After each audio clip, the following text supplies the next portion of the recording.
जय हिंद दोस्तों। आज हम देखने वाले तुगलक वंश, सैयद वंश और लोधी वंश के बारे में। इससे पहले हमने आपको खिलजी वंश और गुलाम वंश का रखा है। यदि उसका वीडियो नहीं देखें तो उससे जरूर जाके देखिएगा, क्योंकि उससे भी आपको एग्जाम में 1 से 2 क्वेश्चन पूछे जाते हैं। यह भी वीडियो आपके लिए बहुत ही इंपॉर्टेंट होने वाला है। तो चलिए वीडियो की शुरुआत करते हैं, और साथ ही यह भी देखते चलेंगे कि कौन से क्वेश्चन आपके लिए इंपॉर्टेंट है, कौन से क्वेश्चन को आप छोड़कर भी चल सकते हैं। तो चलिए दोस्तों वीडियो की शुरुआत करते हैं। दोस्तों यदि आप हमारे चैनल पर नए हैं तो चैनल को जरूर सब्सक्राइब कर दीजिए और वीडियो को लाइक कर दीजिए, ताकि अगला वीडियो का नोटिफिकेशन मिलते रहे और अपनी तैयारी को और मजबूत करें। चलिए देखते हैं। 5 सितंबर 1320 को खुसरो खां को पराजित कर गाजी मलिकिया तुगलक गाजी गयासुद्दीन तुगलक के नाम से 8 सितंबर 1320 को दिल्ली के सिंहासन पर बैठा। इसका पहले नाम क्या था? गाजी मलिक था, लेकिन इसने जब दिल्ली के सिंहासन पर बैठा था क्या बदल दिया? तो गयासुद्दीन तुगलक अपने आप को कह दिया। किसने किसको हराया था? तो यह खुसरो खां को हराकर बैठा था। नेक्स्ट देख लेते हैं। गयासुद्दीन ने अलाउद्दीन के समय में लिए गए अमीरों की भूमि को पुनः लौटा दिया। यह क्वेश्चन आपको एग्जाम में पूछा गया था कि वह कौन सा शासक था जो अलाउद्दीन जो खिलजी जो जितने भी भूमि लिए थे उसको पुनः इसने वापस लौटा दिया था। चलिए नेक्स्ट देख लेते हैं, तो आपको गयासुद्दीन तुगलक हो जाएगा। नेक्स्ट क्वेश्चन देखते हैं। इसने सिंचाई के लिए कुएं एवं नहरों का निर्माण कराया था। यह भी क्वेश्चन आपको एग्जाम में पूछा जाता है। संभवतः नहरों का निर्माण करने वाला गयासुद्दीन प्रथम शासक था। तो ये कैसा था? तो ये आपको यह प्रथम शासक था। गयासुद्दीन तुगलक ने दिल्ली दिल्ली के समीप स्थित पहाड़ियों पर तुगलकाबाद नामक एक शहर स्थापित किया। रोमन शैली में निर्मित इस नगर में एक दुर्ग का निर्माण हुआ। इस दुर्ग को 56 कोट के नाम से जाना था। यह क्वेश्चन पूछा जाता है कि 56 कोट नगर या फिर दुर्ग की स्थापना किसके द्वारा किया गया? तो गयासुद्दीन तुगलक के द्वारा किया गया था। नेक्स्ट क्वेश्चन देख लेते हैं। गयासुद्दीन तुगलक की मृत्यु आपको 1325 में बंगाल के अभियान से लौटते समय जूना खां द्वारा निर्मित लकड़ी के जो महल बनाया था जूना खां, उसी के निर्मित लकड़ी में दबकर हो गया था। चलिए नेक्स्ट देख लेते हैं। गयासुद्दीन के बाद उलुग खां या जूना खां मोहम्मद बिन तुगलक के नाम से 1325 में दिल्ली के सिंहासन पर। इससे बहुत ही क्वेश्चन पूछा जाता है कि मोहम्मद बिन तुगलक के बारे में कि इसके रक्त पिशासु स्वप्नशील पागल इसी को कहा जाता था। और सबसे जो पढ़ा व्यक्ति था ये ये आपको मोहम्मद बिन तुगलक ही था। तो इसका जो यदि पूछ दिया कि पहले नाम क्या था, तो इसका पहले नाम उलूग खां या जूना खां होगा, जो को आपको 1325 में दिल्ली के सिंहासन पर बैठा था। नेक्स्ट देख लेते हैं। मध्यकालीन सभी सुल्तानों में मोहम्मद बिन तुगलक सर्वाधिक शिक्षित, विद्वान और योग्य व्यक्ति था। यह क्वेश्चन पूछा जाता है। नेक्स्ट देख लेते हैं। मोहम्मद बिन तुगलक को अपनी सनक भरी योजनाओं, क्रूर कृतियों और दूसरों के सुख दुख के प्रति उपेक्षा भाव रखने के कारण स्वप्नशील, पागल, रक्त पिचासु, यह क्वेश्चन बहुत बार पूछा जाता है कि रक्त पिचासु किस राजा को कहा जाता था? तो आपको मोहम्मद बिन तुगलक हो जाएगा, या फिर पागल पर या फिर स्वप्नशील कहा जाता था। नेक्स्ट क्वेश्चन देखते हैं हम दोस्तों। यह क्वेश्चन को आपको बताते चलेंगे कि कौन से क्वेश्चन आपको एग्जाम में बार बार पूछे जाते हैं और कौन से क्वेश्चन आपके लिए इंपॉर्टेंट है। नेक्स्ट देख लेते हैं। मोहम्मद बिन तुगलक ने कृषि के विकास के लिए अमीर ए कोही नामक एक नवीन विभाग की स्थापना की। यह भी क्वेश्चन आपको एग्जाम में पूछा जाता है कि अमीर ए कोही जो विभाग थी वह किसके द्वारा स्थापित किया गया था? तो मोहम्मद बिन तुगलक के द्वारा। और मोहम्मद बिन तुगलक ने अपनी राजधानी दिल्ली से देवगिरी स्थानांतरित की और इसका नाम दौलताबाद रखा। यह भी क्वेश्चन आपको एग्जाम में पूछा जाता है। जो हम क्वेश्चन को आपको इंपॉर्टेंट स्टार लगाते हैं उसे जरूर नोट डाउन कर लीजिएगा, क्योंकि यदि आप सेट लगाते होंगे तो आपको इस तरह के क्वेश्चन देखने को मिलते होंगे। तो किसने दौलताबाद किया था? तो आपको मोहम्मद बिन तुगलक हो जाएगा। मोहम्मद बिन तुगलक अपने प्रत्येक मालिक के सामान में 2 पोशाक दिया करता था। एक जोड़े और दूसरा एक जाड़े में दिया करता था और दूसरा वह गर्मी में दिया करता था।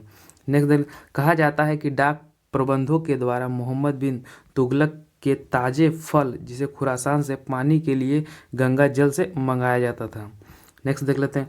और सांकेतिक मुद्रा के अंतर्गत मोहम्मद बिन तुगलक ने कांस्य, जिसे फरिश्ता के अनुसार तांबा, बरनी के अनुसार धातुओं के सिक्के चलवाए, जिनका मूल्य चांदी के रुपये के टके के बराबर होता था। एडवर्ड थॉमस ने मोहम्मद बिन तुगलक को प्रिंस ऑफ मिनियार्स कहा। यह क्वेश्चन आपको पूछा गया था एक बार एग्जाम के मेंस में। एक क्वेश्चन पूछा गया था कि प्रिंस ऑफ मेनियर्स किसे कहा जाता है? तो आपको वह मोहम्मद बिन तुगलक को कहा जाता है। और किसने कहा था? तो एडवर्ड थॉमस ने कहा था। नेक्स्ट क्वेश्चन देख लेते हैं। मेरा अगला क्वेश्चन होने वाला है सांकेत मुद्रा का प्रयोग चीन के कुबलाई खान एवं ईरान के गजन खान नामक एक मंगोल शासक ने भी आपको किया था। चलिए नेक्स्ट देख लेते हैं। मेरा अगला क्वेश्चन होने वाला है कि अफ्रीकी मोरक्को यात्री इब्न बतूता, इससे भी आपको एग्जाम में क्वेश्चन पूछा जाता है कि इब्न बतूता कहाँ का लगभग यह आपको 1333 में भारत आया। सुल्तान ने इसे दिल्ली की काजी नियुक्त किया और 1342 ईस्वी में सुल्तान ने इसे अपने राजदूत के रूप में चीन भेजा था। यह लाइन आपके लिए बहुत ही इंपॉर्टेंट है, इसे जरूर याद रखिएगा। तो यह क्वेश्चन ऐसे पूछा जाता है कि इब्न बतूता किसके शासनकाल में आया था और इसे कहाँ का काजी, यही पूछा जाता है कि किसके शासनकाल में, सबसे अधिक यही पूछा जाता है। तो आपको यह मोहम्मद बिन तुगलक हो जाएगा। मोहम्मद बिन सॉरी इब्न बतूता की पुस्तक रेहिला, यह भी क्वेश्चन बहुत पूछा जाता है कि रेहिला किसकी प्रमुख पुस्तक है, तो इब्न बतूता हो जाएगा। मोहम्मद बिन तुगलक के समय की घटनाओं का वर्णन करता है। जब मोहम्मद बिन तुगलक के समय आया था तो उसी के समय की घटना को ये वर्णन करेगा। इसने अपनी पुस्तक में विदेशी व्यापारियों के आवागमन, डाक चौकियों की स्थापना यानी डाक व्यवस्था एवं गुप्तचर व्यवस्था के बारे में यह लिखा था। इसने नगाड़ों की भारी ध्वनि के बीच एक स्त्री को सती होने का दृश्य का वर्णन किया है। इसके कथानुसार सती होने के लिए सुल्तान से अनुमति लेनी पड़ती थी, यानी कि कोई भी उस समय का जब था तो उस समय किसी को यदि सती होना था तो वह सुल्तान के कहने पर ही हो सकता था। मोहम्मद जो बिन तुगलक के समय में जिया नक्शबी पहला व्यक्ति था जिसने संस्कृत कथाओं की एक श्रृंखला का फारसी में अनुवाद किया था। इस पुस्तक का नाम तूती नाम क्या है, तो तूती नामा, जिसे एक तोता एक ऐसी बिरहिनी नायिका को कहानी सुनाता है जिसकी पति यात्रा पर गए हुए थे। इस पे JR नक्शी यानी तूती नामा पुस्तक में।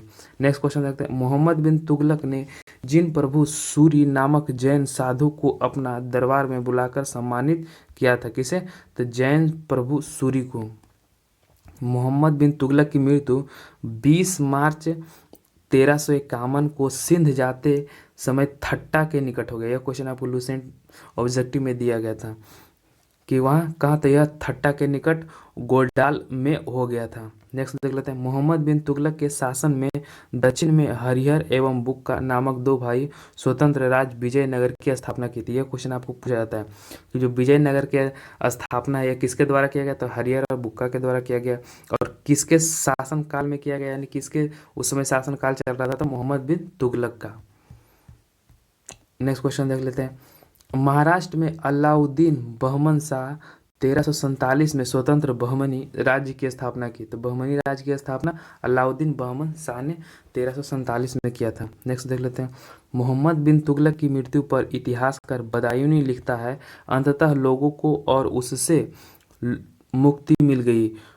यह क्वेश्चन बहुत बार पूछा गया एग्जाम में, इसे आप जरूर नोट डाउन कहीं पे कर लीजिएगा कि अंततः लोगों को मुक्ति मिली और उससे लोगों को, यानी कि यह कह रहा है कि लोगों को उससे मिल गई और उससे लोगों को मुक्ति मिल गई। यह कथन किसने कहा था, तो यह बदायूनी ने कहा था। मोहम्मद बिन तुगलक शेख अलाउद्दीन का शिष्य था। किसका, तो शेख अलाउद्दीन का शिष्य था और वह सल्तनत का पहला शासक था जो अजमेर शेख मोहिउद्दीन चिश्ती के दरगाह पर बहराइच में सालार मसूद गाजी के मकबरे में भी गया था।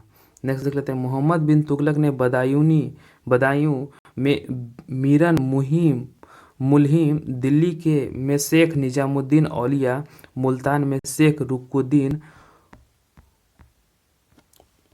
और अजूधन में शेख मुल्तान आदि संतों का कब्र पर मकबरा बनवाया था। और फिरोज तुगलक का राज्याभिषेक थट्टा के नज़दीक 20 मार्च 1351 को पुनः फिरोज का राज्याभिषेक दिल्ली में अगस्त 1351 को हुआ। खलीफा के द्वारा कासिमीर उल मोमिन की उपाधि दी गई। कासिर उल मोमिन की उपाधि किसे दिया गया, तो फिरोज तुगलक को दिया गया था। राज्य व्यवस्था के अंतर्गत फिरोज ने अपनी शासनकाल में 24 कष्टदायक करों को समाप्त कर केवल 4 कर को बना दिया था। वह 4 कर कौन था? इसे आपको एग्जाम में क्वेश्चन पूछे जाते हैं कि वह कौन कौन सा कर था। तो एक कर जो आपको खराज होगा, जिसे किस क्या कहा जाता था? उस खराज को हम लगान कहते थे। और खुम्स को क्या कहते थे? युद्ध में लूटे गए जो जितने भी माल होते थे उसे खुम्स कहा जाता था। और जजिया और जकात वसूलने की कर को यह आदेश दिया था। 24 को कर को हटाकर इसने 4 ही कर लगा दिया था फिरोज तुगलक ने। नेक्स्ट देखते हैं, फिरोज तुगलक ब्राह्मणों पर जजिया कर लागू करने वाला पहला मुस्लिम शासक था। फिरोज तुगलक ने एक नई सिंचाई कर भी लगाया जो उपज का 1/10 इसे देना पड़ता था। नई सिंचाई कर किसने लगाया था? तो फिरोज तुगलक ने। और जजिया का सबसे पहले ब्राह्मणों पर किसने लगाया था? तो यह भी फिरोज तुगलक हो जाएगा। और फिरोज तुगलक ने 5 बड़ी नहरों का निर्माण भी आपको करवाया था। नेक्स्ट देख लेते हैं, फिरोज तुगलक ने 300 नए नगरों की स्थापना की। इसमें हिसार, फिरोजाबाद जो कि दिल्ली में है, और फतेहाबाद, जौनपुर और फिरोजपुर प्रमुख शहर थे। नेक्स्ट देख लेते हैं, इसके शासनकाल में खिजराबाद जिसे टोपरा गांव एवं मेरठ में अशोक के 2 स्तंभ को लाकर दिल्ली में स्थापित किया था। यह भी क्वेश्चन आपको पूछा जाता है। और फिरोज तुगलक ने अनाथ मुस्लिम महिलाओं, विधवा एवं लड़कियों की सहायता के लिए एक विभाग दीन ए खैरात क्या था? तो दीन ए खैरात की स्थापना किया था। नेक्स्ट देख लेते हैं, सल्तनत सुल्तानों के शासनकाल में सबसे अधिक दासों की संख्या जो थी करीब 1,80,000 फिरोज तुगलक के समय में सबसे अधिक थी। नेक्स्ट देख लेते हैं, दासों के देख रेख के लिए फिरोज ने एक नए विभाग दीवान ए बंदगान की स्थापना। इसने सैन्य पदों को वंशानुगत बनाया था, यानी कि जितने भी सैनिक थे उसके वंशानुगत कर दिए थे, यानी कि जो पहले बाप था उसके बाद बेटा हो जाएगा, इसी तरह का चलेगा। कौन था? तो दीवान ए बंदगान हो जाएगा। चलिए नेक्स्ट देख लेते हैं, इसने अपनी आत्मकथा फतुहात ए फिरोज शाही की रचना की थी। फिरोज तुगलक की ये आत्मकथा है। इसने जयाउद्दीन बर्नी और शम्स ए सिराज अफीम को अपना संरक्षण प्रदान किया था। इसने ज्वालामुखी मंदिर के पुस्तकालय से लूटे 1,300 पुस्तकों में से कुछ को फारसी में विद्वान उपा क्या है तो उपादीन और दायते फिरोज शाही नाम से अनुवाद करवाया था। और इसने चांदी एवं तांबे के मिश्रित से निर्मित सिक्के भारी संख्या में जारी किया, जिसे अर्धा या बिख कहा जाता था। नेक्स्ट देख लेते हैं, फिरोज तुगलक की मृत्यु आपको 1388 में हो गई। और फिरोज तुगलक काल में निर्मित खान ए जहां तेलंगानी के मकबरे की तुलना जेरूसलम में निर्मित उमर के मस्जिद से की जाती है। और सुल्तान फिरोज तुगलक ने दिल्ली में कोटला फिरोज शाह दुर्ग का भी निर्माण करवाया था। और इससे देखिए कोई एक क्वेश्चन आपके लिए इंपॉर्टेंट हो जाता है, तुगलक वंश का अंतिम शासक कौन था? तो नसरुद्दीन मोहम्मद तुगलक हो जाएगा। कौन? तो नसरुद्दीन मोहम्मद तुगलक हो जाएगा। इसका शासन दिल्ली से पालम तक ही रहा था। नेक्स्ट देख लेते हैं, तैमूर लंग ने सुल्तान नसरुद्दीन मोहम्मद शाह के समय में 1398 ईस्वी में दिल्ली पर आक्रमण किया था। यह क्वेश्चन आपको पूछा जाता है कि तैमूर लंग ने उस समय के जब तैमूर लंग जो आक्रमण किया था उस समय दिल्ली का शासक कौन था? तो नसरुद्दीन मोहम्मद तुगलक हो जाएगा। और 1398 में इसने किया था। नेक्स्ट देख लेते हैं, नसरुद्दीन के समय में मलिक कुसर्क जो पूर्वाधिपति को उपाधि धारण कर एक हिजड़ा जो मलिक सरवर ने जौनपुर में एक स्वतंत्र राज्य की स्थापना की थी। और चलिए अब देखते हैं सैयद वंश के बारे में। ये भी क्वेश्चन, इससे भी आपको क्वेश्चन पूछे जाते हैं। सैयद वंश का शासनकाल कब से कब रहा था? तो 1414 से लेकर 1451 तक इसका शासनकाल रहा था। चलिए नेक्स्ट देख लेते हैं, सैयद वंश का स्थापना खिज्र खां के द्वारा। ये क्वेश्चन जरूर याद रखिएगा, इसकी स्थापना खिज्र खां ने किया था। इसने सुल्तान की उपाधि न धारण कर अपने को रैयते आला की उपाधि से खुश रखा था। कौन? रैयते आला की उपाधि से। अब खिज्र खां एवं तैमूर लंग का सेनापति था। और भारत से लौटते समय तैमूर लंग ने खिज्र खां को मुल्तान, लाहौर और दीपालपुर का शासक नियुक्त किया। खिज्र खान ने नियमित रूप से तैमूर के पुत्र शाहरुख को कर भेजता था। और खिज्र खां की मृत्यु आपको हो गई थी 20 मई 1421 ईस्वी में इसकी मृत्यु हो गई थी। और खिज्र खां के पुत्र मुबारक खान ने शाह की उपाधि धारी किसा तो शाह की उपाधि इसने धारण किया था। और अहिया बिन अहमद सरहिंद को मुबारक शाह का संरक्षण प्राप्त था। इसकी एक पुस्तक तारीख़ मुबारक शाही में सैयद वंश के विषय में जानकारी मिलती है। यमुना के किनारे मुबारकाबाद की स्थापना मुबारक शाह ने की थी। और सैयद वंश का अंतिम जो सुल्तान था अलाउद्दीन आलम शाह हो जाएगा। यह क्वेश्चन आपके लिए इंपॉर्टेंट है। इसे 2-3 क्वेश्चन आप याद रखिएगा कि इसकी स्थापना कब हुई, इसकी स्थापना किसने किया था, इसका अंतिम शासक कौन था। तो यह कौन हो जाएगा, तो अलाउद्दीन आलम शाह हो जाएगा। और सैयद वंश का जो शासन काल रहा था करीब 37 वर्षों तक यह चला था। नेक्स्ट क्वेश्चन देखते हैं। अब लोधी वंश के बारे में देखते हैं। तो लोधी वंश के संस्थापक कौन हो जाएंगे, तो बहलोल लोधी हो जाएंगे। वह 19 अप्रैल 1451 में बहलोल लोधी जो बहलोल गाजी शाह गाजी की उपाधि से दिल्ली के सिंहासन पर बैठे। और दिल्ली पर प्रथम अफगान जो राज्य की स्थापना का श्रेय बहलोल लोधी को ही दिया जाता है। यह क्वेश्चन भी आप जरूर याद रखिएगा। बहलोल लोधी ने बहलोल सिक्के का प्रचलन करवाया था और वह अपने दरबारों में मकसद ए अली कहकर पुकारता था। यानी कि अपने सरदारों को वह अपना मकसद ए अली कहकर वह पुकारता था। चलिए नेक्स्ट देख लेते हैं। वह अपने सरदारों के खड़े रहने पर स्वयं को खड़ा रहता था। यानी कि जितने भी उसके सरदार थे यदि वह खड़ा रहेंगे तो यह भी आपको खड़ा ही रहते थे। बहलोल लोधी के पुत्र निजाम खां 17 जुलाई 1489 ईस्वी में सुल्तान सिकंदर शाह की उपाधि से दिल्ली के सिंहासन पर बैठा। और 1504 में सिकंदर लोधी ने आगरा की स्थापना की। यह क्वेश्चन बहुत बार पूछा गया है कि आगरा शहर की स्थापना है वह किसके द्वारा किया गया था, तो वह सिकंदर लोधी के द्वारा किया गया था।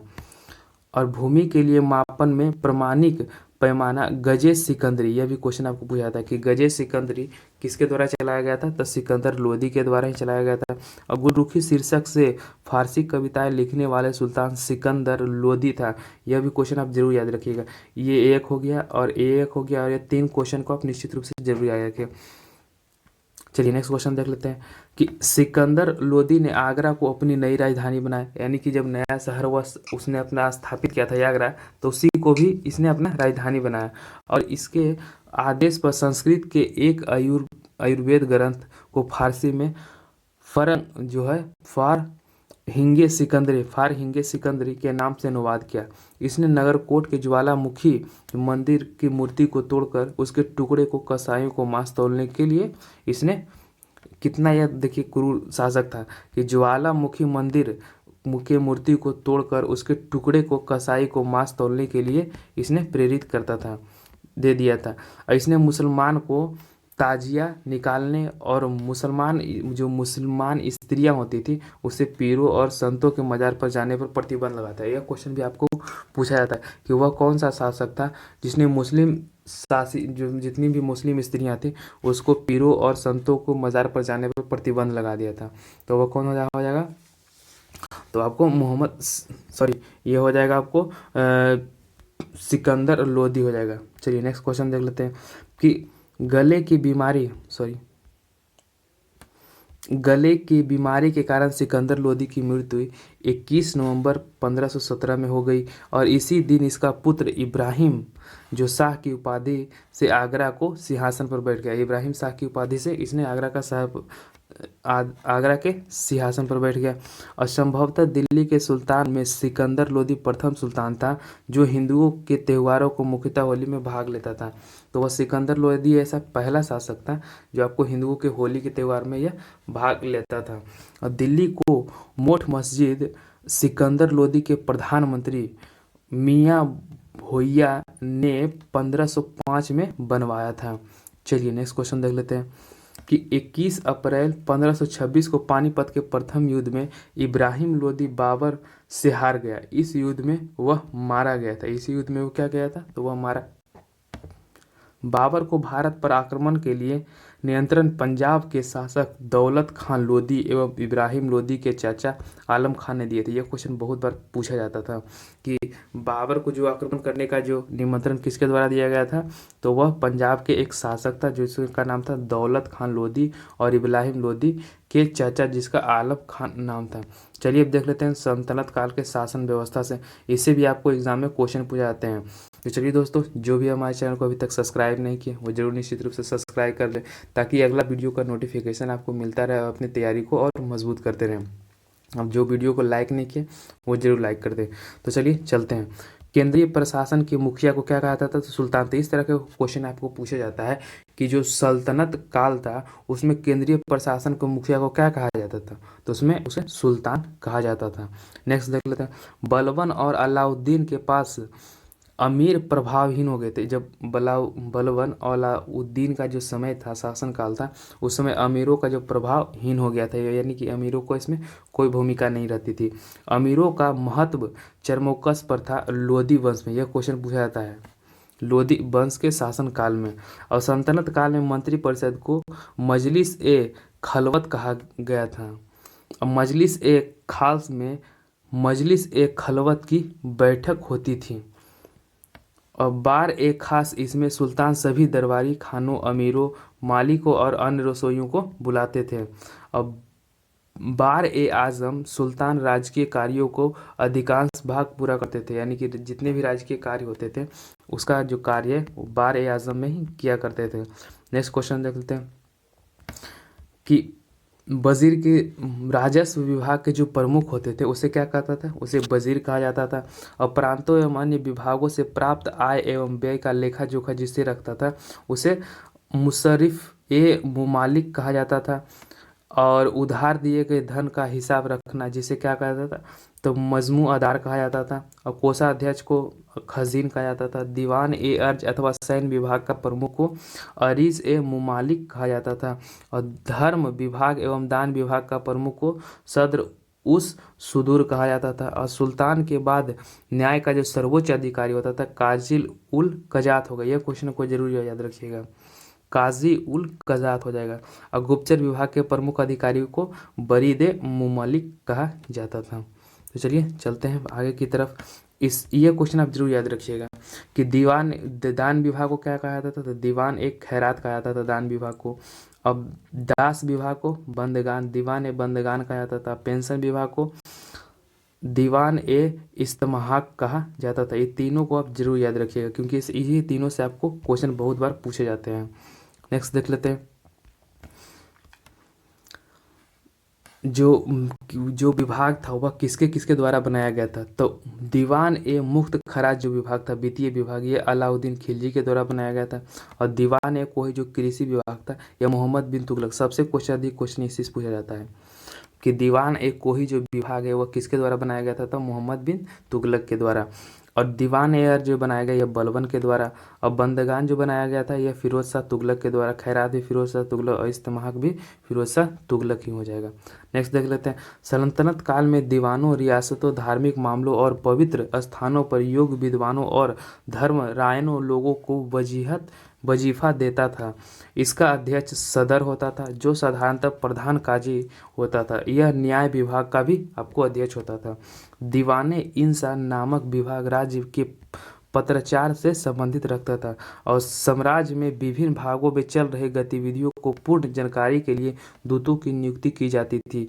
ये दूत बरीद कहलाते थे और शासक में सबसे अधिक विश्वास पात्र ही मुख्य बरीद के पद पर नियुक्त किया जाता है। इसे आप जरूर याद रखिएगा बरीद को। नेक्स्ट देख लेते हैं। लोक निर्माण विभाग की स्थापना फिरोज तुगलक ने की थी। यह विभाग नहरों तथा सार्वजनिक भवनों का निर्माण करता था। चलिए नेक्स्ट देख लेते हैं कि सल्तनत लोक अनेक प्रांतों में बटा हुआ था जिसे इक्ता या सूबा कहा जाता था। यहाँ का शासन नयाब या वली या मुफ्ती द्वारा होता था। एकता को सिको जिसे जिले कहते में विभाजित किया गया, जहाँ का प्रमुख अधिकारी सिकदार होता था जो एक सैनिक अधिकारी होता था। नेक्स्ट देख लेते हैं। राजस्व कर से यानी कि कहाँ से कौन कौन सा कर लिया था, उसका नाम क्या था? तो मुस्लिमों से लिए जाने वाले भूमि कर को क्या कहते थे? तो उस्र कहते थे। यह क्वेश्चन आपको एग्जाम में पूछा गया है।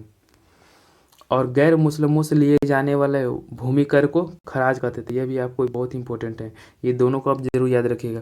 और मुसलमानों पर धार्मिक कर जो संपत्ति का 40वां हिस्सा लगता था उसे जकात कहते थे।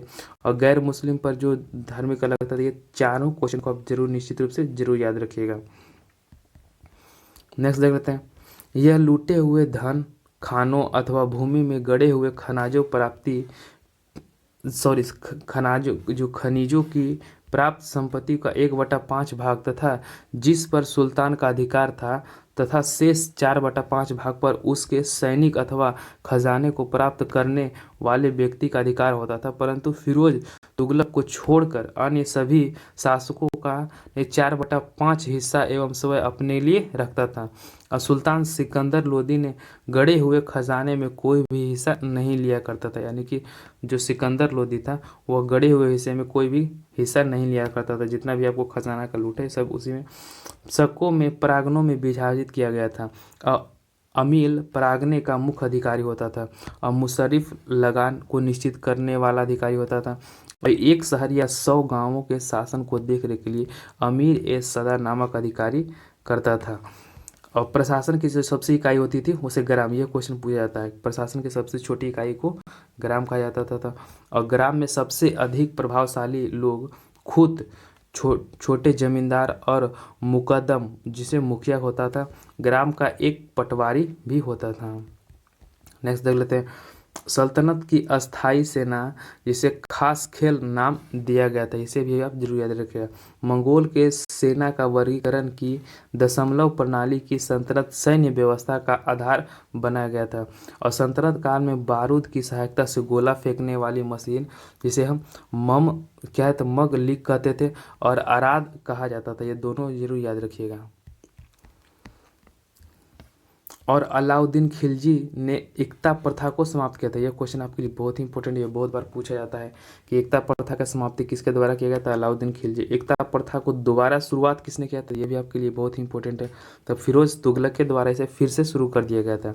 और सल्तनत काल में अच्छी नस्ल के घोड़े तुर्क, अरब, रूस मंगाए जाते थे। मुख्यतः जो हाथियाँ होती थी, आपको यह बंगाल से, यह क्वेश्चन पूछा गया था एक बार कि जो हाथी है वह कहाँ से मंगाया जाता था सल्तनत काल में, तो वह बंगाल से मंगाया जाता था। और सल्तनत कालीन कानून शरीयत, कुरान एवं हदीसा पर आधारित था।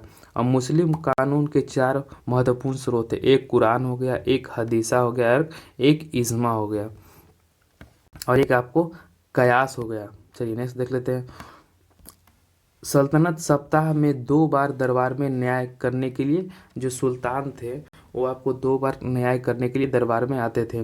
और सल्तनत काल में लगान निर्धारित करने की मिश्रित प्रणाली को मुक्तई कहा जाता था। और भूमि की नाप जोख करने की क्षेत्रफल के आधार पर निर्धारण जो मसाहात कहलाता था, क्या तब मसाहात हो जाएगा। चलिए देख लेते हैं, अपूर्णतः केंद्र के नियंत्रित में रहने वाली भूमि को खालसा, यह क्वेश्चन आपके लिए बहुत ही इंपॉर्टेंट है, इससे आपको एग्जाम में 2 से 3 बार पूछा जा चुका है कि खालसा भूमि किसे कहते थे, तो पूर्णतः जो केंद्र के नियंत्रण में होता था उसे खालसा भूमि कहते थे। अलाउद्दीन ने दान में दी गई अधिकांश भूमि को छीनकर खालसा भूमि में परिवर्तित कर दिया था, तो किसने, अलाउद्दीन खिलजी ने। और सल्तनत काल में मुद्रा व्यवस्था चांदी के टंके और तांबे के दिरहम पर आधारित थी। और देवल सल्तनत काल एवं अंतर्राष्ट्रीय बंदरगाह के रूप में प्रसिद्ध था, यह क्वेश्चन बहुत बार एग्जाम में पूछा गया है कि वह देवल, या फिर यह पूछा जाता है कि सल्तनत काल का अंतर्राष्ट्रीय बंदरगाह जो सर्वप्रथम सबसे अधिक प्रसिद्ध था वह कौन था, तो देवल, या फिर देवल किस काल का प्रचलित एक प्रमुख बंदरगाह हुआ करता था आपको, तो देवल हो जाएगा। तो चलिए दोस्तों, हमने जितने भी आपको पढ़ा दिए कि सैयद वंश, लोदी वंश और जो हमने इससे पहले आपको खिलजी वंश और गुलाम वंश के बारे में पढ़ा दिया, तो यह जो हमारा है यह आपको यहाँ से आपको सल्तनत काल का जितना भी टॉपिक था हमने कंप्लीट करा का। इसके बाद हम आपको पढ़ाएंगे विजयनगर के साम्राज्य के बारे में, और इसके बाद जब यह पूरा टॉपिक खत्म हो जाएगा तो आपको इसका एक मास्टर वीडियो प्रोवाइड कर देंगे। तो चलिए दोस्तों, जिन्होंने अभी तक चैनल को सब्सक्राइब नहीं किया वो जरूर सब्सक्राइब कर दीजिए ताकि अगला आने वाला वीडियो का नोटिफिकेशन मिलता रहे, अपनी तैयारी को और मजबूत करें। तो चलिए दोस्तों, यह वीडियो आपको कैसा लगा, यदि अच्छा लगा तो कमेंट बॉक्स में जरूर कमेंट करके बताइएगा कि इसमें आपको लगता होगा कि जो इम्पोर्टेंट सर बता रहे हैं वो इम्पोर्टेंट है क्या नहीं, या फिर क्वेश्चन आते हैं कि नहीं। हम लोग आपको प्रीवियस ईयर क्वेश्चन पढ़े हुए हैं, इससे पता चल जाता है कि आपको कौन कौन से क्वेश्चन हैं जो आपको एग्जाम में किस तरह के क्वेश्चन पूछा जाते हैं। यदि आपको नहीं विश्वास होगा तो आप प्रीवियस ईयर क्वेश्चन जरूर उठा के देखिएगा, जो जो हमने इंपॉर्टेंट बताया वो क्वेश्चन आपको आया हुआ है कि नहीं। हम पहले आपको प्रीवियस से पढ़ लेते हैं, उसके बाद ही हम इसको पढ़ाते हैं ताकि आपको जो इंपॉर्टेंट लगे हम उसे पहले ही यहाँ पर डिस्कस करते चलें ताकि आपको एग्जाम में ना छूटे। तो चलिए दोस्तों, जिन्होंने अभी तक चैनल को सब्सक्राइब नहीं किया वो जरूर सब्सक्राइब करें ताकि अगला वीडियो का नोटिफिकेशन आपको मिलता रहे और अपनी तैयारी को मजबूत करें। चलिए दोस्तों, मिलते हैं नेक्स्ट वीडियो में, तब तक के लिए जय हिंद।